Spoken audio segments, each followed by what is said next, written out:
హోంశాఖ సహాయ మంత్రి బండి సంజయ్ కొడుకు పోక్సో కేసులో నిందితుడు బండి భగీరథ్ కనిపించడం లేదు. ఆచూకీ తెలిస్తే సమీపంలోని పోలీస్ స్టేషన్ లో తెలియచేయండి అంటూ హైదరాబాద్ నగరమంతా పోస్టర్లు అంటించారు. అయితే ఈ పోస్టర్లు పోలీసులు అంటించారా లేక వేరే ఎవరైనా అంటించారా అనేది తెలియాల్సి ఉంది.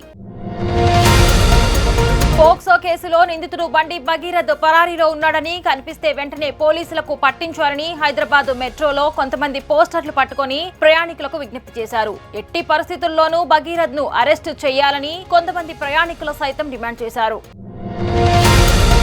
తన కాన్వాయ్ నుంచి 50% కార్లను తగ్గించాలని ప్రధాని మోడీ అధికారులకు ఆదేశాలు జారీ చేశారు. అంతేకాదు తన కాన్వాయ్ లో ఇక మీదట ఎక్కువగా ఎలక్ట్రిక్ కార్లు ఉండేలా చర్యలు తీసుకోవాలని కూడా మోడీ ఆదేశించారు. దీనితో ప్రధాని భద్రతకు ఇబ్బంది లేకుండా కార్ల సంఖ్యను కుదించాలని అధికారులు నిర్ణయించారు. ఇంటర్లో సోషల్ సబ్జెక్ట్ ఉంటుందని అంటున్నారు మన కేంద్ర మంత్రి బండి సంజయ్ గారు. ఒక అమ్మాయి ఇంటర్లో అన్ని సబ్జెక్టులలో 95% మార్కులు తెచ్చుకుందని, కేవలం ఒక్క సోషల్ సబ్జెక్ట్ లో 0 రావడంతో ఫెయిల్ అయిందని, దీంతో ఆ యువతి ఐపీఎస్ కావాలని యువతి తల్లిదండ్రులు కన్న కలలు కల్లలయ్యాయని బండి సంజయ్ అన్నారు. కేంద్ర మంత్రి వ్యాఖ్యలు సోషల్ మీడియాలో ట్రోల్ అవుతున్నాయి. తన ప్రభుత్వంపై విశ్వాస తీర్మానాన్ని తమిళనాడు సీఎం విజయ్ అసెంబ్లీలో ప్రవేశపెట్టారు. ఈ విశ్వాస తీర్మానంపై ఓటింగ్ కు దూరంగా ఉండాలని డీఎంకే నిర్ణయించింది. అటు ఏఐఏడీఎంకేలో లుకలుకులు మొదలయ్యాయి. దీంతో ఏఐఏడీఎంకే ఎమ్మెల్యేలు విశ్వాస తీర్మానానికి వ్యతిరేకంగా ఓటేయాలని పళనిస్వామి విప్ జారీ చేశారు. అయితే షణ్ముగం వర్గీయులు విజయ్ కు మద్దతునివ్వాలని నిర్ణయించినట్లు తెలుస్తోంది.